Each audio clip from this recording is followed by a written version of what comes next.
this won't get uploaded until the weekday, like on Monday or something, if they don't post anything. I'm so hyped though, man. Let's go.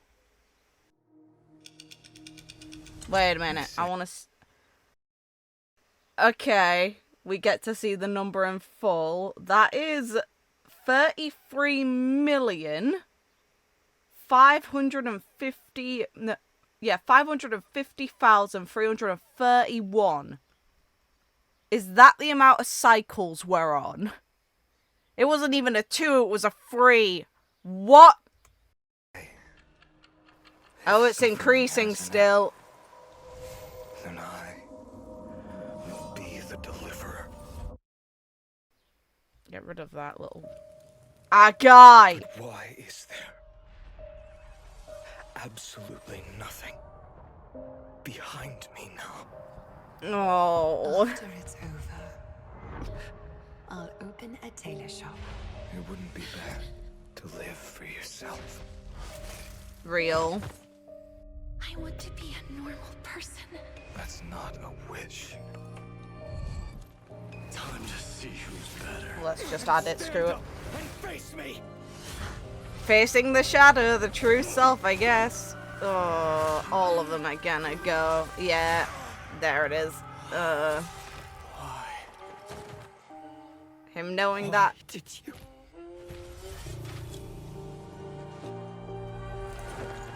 Take them all away from me.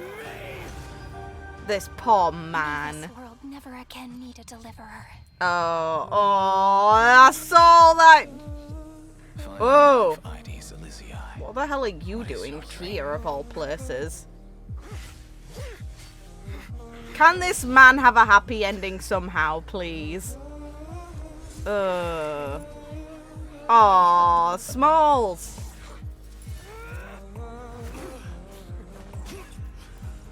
What a guy.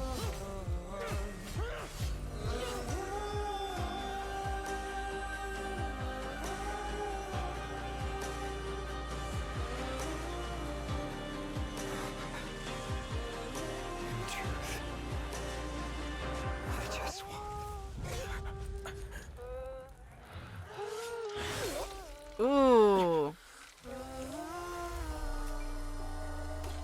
Go on.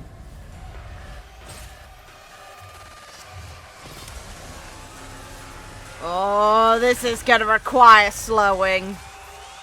Let's go. Yeah, that the music took a turn. All right, let's go. Hype.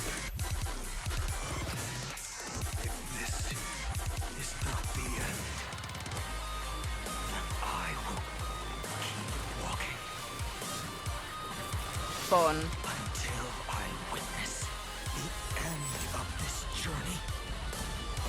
But I will never submit to this idea of fate. Attaboy.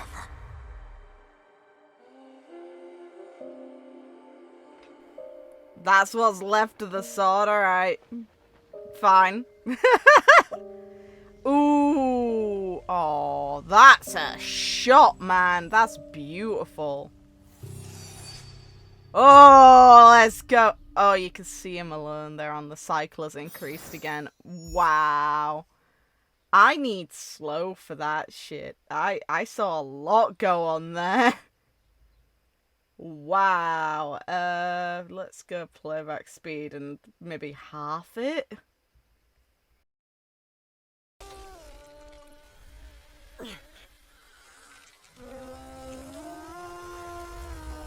I love the partial animation and partial not just add effects into the, like, they're not technically using the models from the game.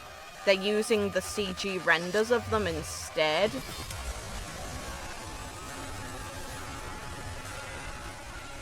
Ooh.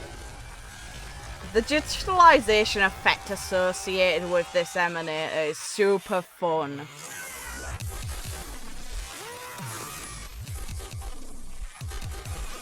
You can see him curled in there as his flesh. Yeah, I love the way that they animate this. It's so neat. Like, come on, if he's not Iron Tomb, then what existing other Emanator could he be? And if he's a new one, then I'm fine with that as well. But it's likely Iron Tomb.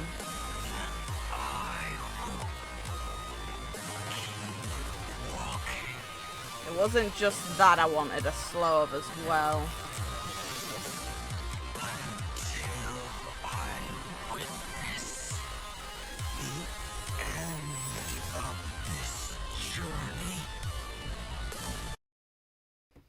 Fun. Just fun, man. Ah.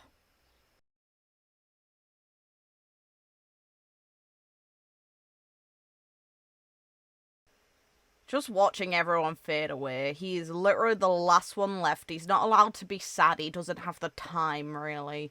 He's not allowed to look back because he has no time to do that. He has to keep moving forward for the people's sake.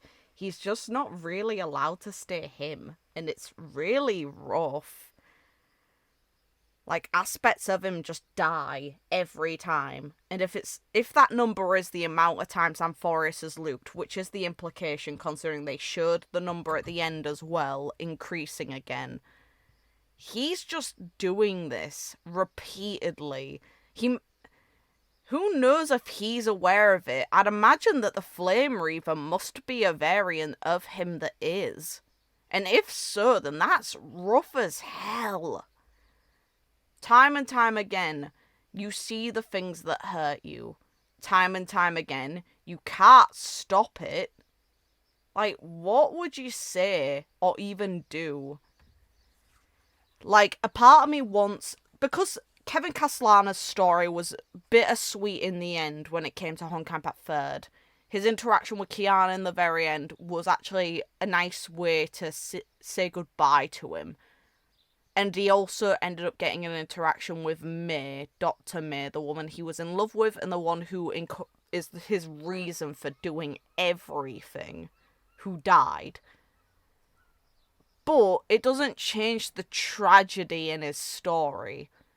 And then Honkai Gakuen or Gun Girl Z, his ending there apparently is just as tragic. I have never fully played it, but I've heard the outcome of that ending. So this might be the only time where Kevin Castellana, or a variant of him, has the opportunity for a happy ending. And I don't even know if this could truly be happy in the extreme sense of the word, because this is a simulative world. The best outcome we've got is that it survives, and potentially that the remembrance can do something, because them not being a physical world doesn't stop the remembrance's impact on it. They literally have a full path dedicated to what, well, has a full path that has its emanators turn into mimetic entities in order to follow it. And a mimetic entity is just an idea that can be implanted, that exists that way. So if the mimetic, if emanators of remembrance can be mimetic entities, then surely the entirety of Amphoreus, like the Garden of Recollection, must essentially be a mimetic form rather than anything else. I doubt it physically exists somewhere that can be travelled to. So what stops them doing the same to this world? That would maybe be the best outcome possible if the scepter can't be used to turn it into a real world. And then Phainon's best outcome, if he is Iron Tomb, is probably existing freely and not getting too involved with the other emanators of destruction. They're clearly aware of him. That doesn't mean he has to help with the conquest of the galaxy, even if he gets the position of Emanator truly. He could ignore the call. I'd be interested in seeing him explore sections of the world as we know it. Same goes for the rest of that cast. I'm just curious how the hell they do it. Or if they're gonna end it in a tragic way like they did with the Elysian Realm, which is what Amphoreus is based on. Which, Amphoreus, if it got a bittersweet ending like the Elysian Realm, it wouldn't take away the value of the world at all. If anything, the Flame Chasers died in Honkai 3rd in order to preserve hope for the future, to defeat the Hersher of Corruption who had infiltrated it. They fought to the last, and Elysia made the final call to destroy herself and the Elysian Realm with it so the Hersher of Corruption could not leave. And they weren't technically the real versions of those characters. Like, only one of them technically truly died in a sense, which was Aponia, who actually had to basically be connected to the Elysian Realm for it to even function. That was a real death. All the others, their real variants, had either died a long time ago or were alive and far away from there. So in Grecia's case, she was alive. In Kevin's case, he was alive. In Sue's case, he was alive, and in Hawa's case, she was alive. Everyone else was already gone. But they still gave up the last of what they had. And it showed the sort of people they were when alive. They could do that here, but I personally kind of hope in a way that they don't. And maybe that's because I want to see what comes next. Like, I think that the potential with Amphoreus is really, really, like, the sky is the limit. I think that a bittersweet ending can have so much power, but I feel like a way to kind of honor Elysian Realm would maybe actually be to try and create a hopeful way forward. Because that was the only reason why the Elysian Realm had to go in the end. It was to provide a hope for the future by eradicating a Hersher of corruption. And it taught one of the characters who spent time in there so much about themselves and about how they feel about the world. It changed their path. At the bare minimum, it could do the same for Phainon. At max, though, it could create a chance at a future for everyone involved, considering the powers that are involved here. We've got the Remembrance physically present near Amphoreus. We have an Emanator of Destruction actively fighting against this outcome for Amphoreus. The potential one causing this is either an Emanator of Destruction or Erudition. We don't know which, because Lygus hasn't been clarified on aside from showing his real form. And that's the concerning bit. I want to believe he's Rubert, which would make him an Emanator of Erudition. And in that case, I'd say that he's outmatched if something can be seen between... If the Aeon of Remembrance can see some value in conflicting this situation rather than just observing. Like, Fooley's gaze made Black Swan believe that the area was no longer safe, that their manifestation was, like, a cause for concern. Which I'm sure it is, because based on our understanding of Fooley, there are very few records of them actually appearing anywhere. We know that they appeared before the founder of the IPC and had a conversation, presumably with them. And that was the only case of them being recorded appearing like that. We've seen them in Simulated Universe. They're normally quiet. Like, the implication of them is quite serene, almost. Very funny, considering, you know, Serene is a character in this given situation. But you know what? Whatever. And her being a potential Emanator of Remembrance just seems like the most fitting thing in the world. And if she's an Emanator of Remembrance, I can't see her wanting to survive this when no one else could. Like, Elysia's nature was self-sacrifice, and this is a variant of Elysia. They even play bloody True for her. Like, come on. That leitmotif of True just, like, broke my heart and made it splinter. So anything that they can give me when it comes to this. A hopeful way forward would be genuinely nice. This poor guy, though.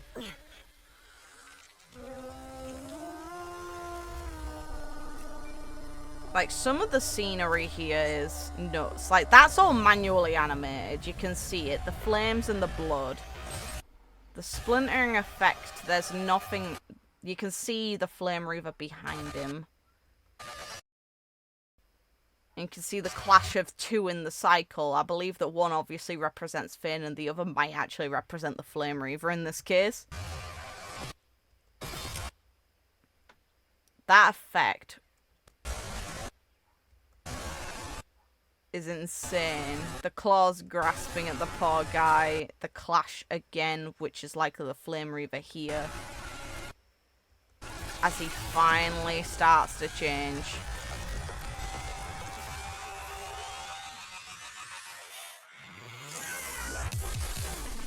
They're getting so good at this sort of thing.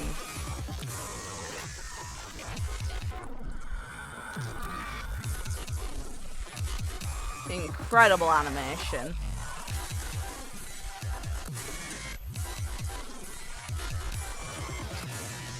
Let's go, guy.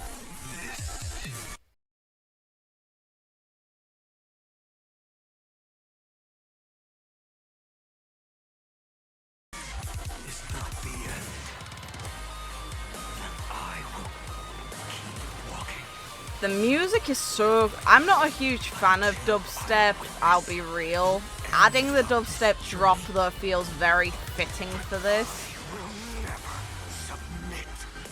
To this idea of fate. Here's another Kevin doing their thing. He'll go until the last and shoulder everyone's hopes, even though he never expected that of himself. What a guy. Like, is this him looking at the beginning of a new cycle or looking back on his memories? Because this is likely the reality of the situation. Meanwhile, this is where he begins. What a shot, by the way. Added to the count. Insane. Deliverer. I will slow this down as well, because I'm interested in... I saw the Treeby dolls and that hurt enough, man. Come on. This poor man.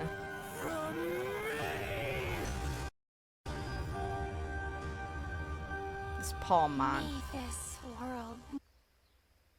Okay, might actually need to be even slower. That's rough. Okay. Sure. We go with that.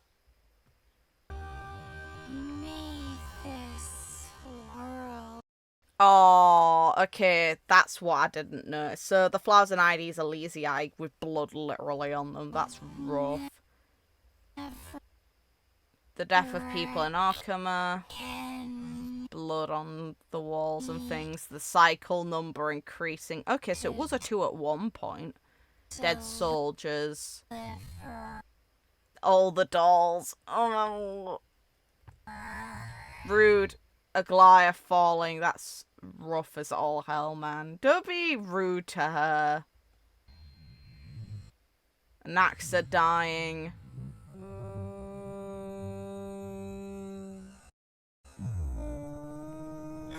Crying and waking up in that field. Oof.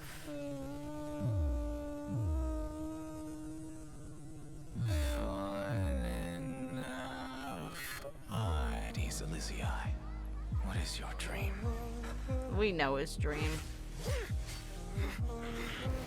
This poor guy.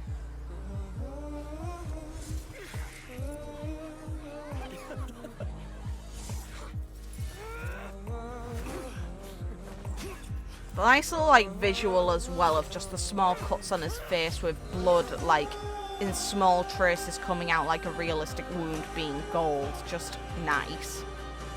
Little visual cues that, like, they don't need to be there, visual aspects of the animation that just add so much by being there.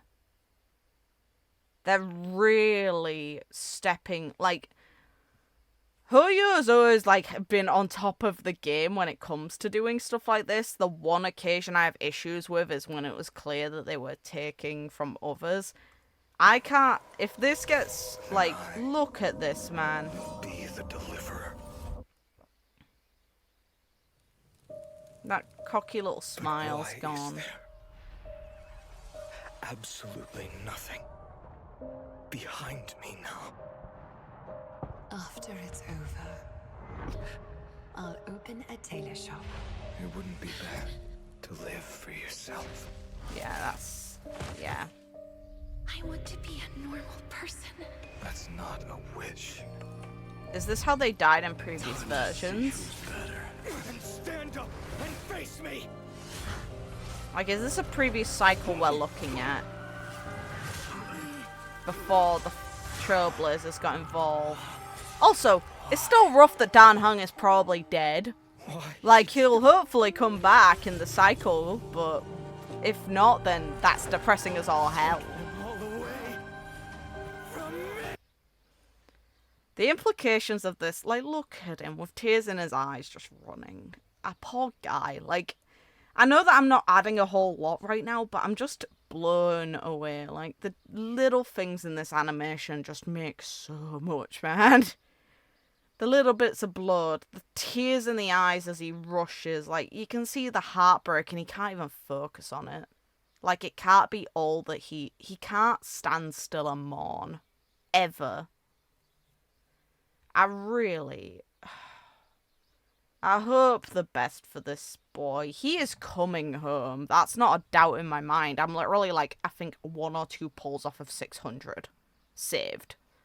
Him and his light cone will come home. That's not a question. I can't go for Eidolons or anything, though, in case they release potentially Sereni or March at some point.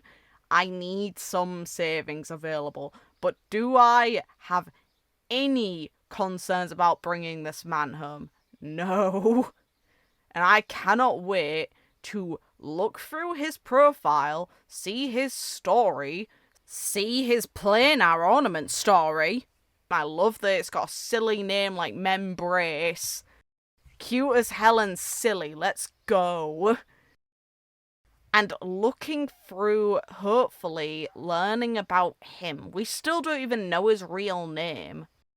I want it to be there. I want to know his name. I want to learn about what potentially his outcome could end up being at some point. What he would genuinely want this to be once he knows everything. If he learns that, like, this is obviously hypothetical as well because we haven't even got confirmation yet on all of this. If Amphoreus is a simulation, would he end the simulation or would he want a way for the simulation to continue technically so the others can live? And would he watch over that? Because I think he'd try.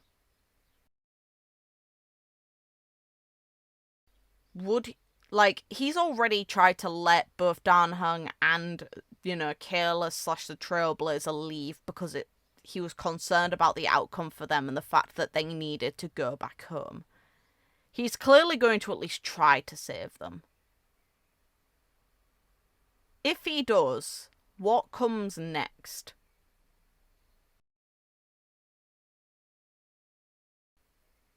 We'll find out, I suppose.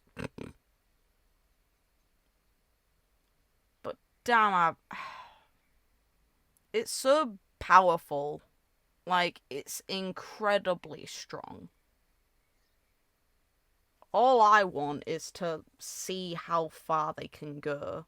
Can they save everything? Can they reach an outcome that was at least worth all of this bit of struggle? Because the simulated universe was a fixed conclusion. This one's repeatedly looping. Repeated suffering as long as it continues. At that point, would it be cathartic to just end it all? Or would it be more cathartic? Like, I think obviously the best outcome would be if he could somehow spare everyone. Which would stop the simulation being what it is at current state. But would it also be cathartic to let them make a decision of their own? and to actually end it so they don't have to keep repeating it.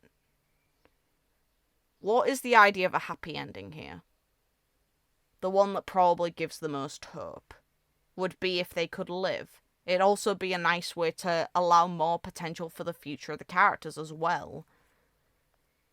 But also ending it could have a lot of meaning as well. And that's the part that's rough. What will HiHoYo do because they have killed characters off before? Would they be willing to save this world and give a version of Kevin something to be happy about? We'll find out. All I do know is I find it very hard to believe that they're going to kill potentially Dan Heng off and not have him come back. And my concern is that he's going to end up trapped in the cycle as well. We might survive, but will he? And if so, how do we free him? And the fact that March is potentially here just further adds to the connection with Fuli. Like, she's resonating with the path of remembrance and now manifesting in the world, despite her physical body is on the Express.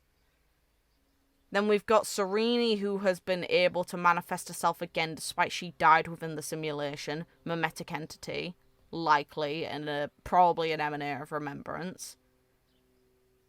Lygus is the main concern because he is clearly actively in control of the simulation. When he's gone, what happens to the sim? Can they leave a scepter fine, or will they have to shut it down? Because we have two characters who are perfectly suited towards getting rid of the scepter. We have Herta, and we have Screwlum, who has actively done it before. Both who got information about Iron Tomb and got information about other emanators through the frequencies that were coming off of Iron Tomb. Like, this is the level they're on. They're getting information about the destruction through the passive events of Amphoreus without actually directly interacting with it yet. And they're present. Can they help find a way forward? We have 3 paths contending over Amphoreus. Which one is the one that's ultimately going to win? Because so far, my assumption is they cannot let erudition. Because that's what Lygus has been doing this entire time. And they can't let destruction either. But remembrance also isn't healthy to have a full grasp of Amphoreus, considering the way its emanators are treating it. Even if the Aeon obviously probably isn't following the exact same reasoning as them, Fuli sees it necessary clearly to observe. But did they keep Amphoreus as part of a collection? No. Based on our understanding, anyway. What's the best outcome here? Because existing in a deadlock isn't working. So my mindset is that a path has to succeed. Remembrance is probably the least harmful if it's not following the extremists of the Garden's view. Because erudition is what caused this mess. And destruction is how this mess keeps restarting. This man is coming home. I can't wait for his animation as well. His animation is going to be so fucking hype. So yeah, see you guys soon, I suppose, when it comes to this man. I will upload, obviously, me pulling for him when it comes to that. I'll upload the story. I'll record any trailers and other materials that he gets. Like, I love Star Rail. They're doing so good with it, man. Such a strong written story. All I hope is that it can have an outcome that at least works for the characters. And I trust the writers to do that. They'll definitely make this a suitable ending.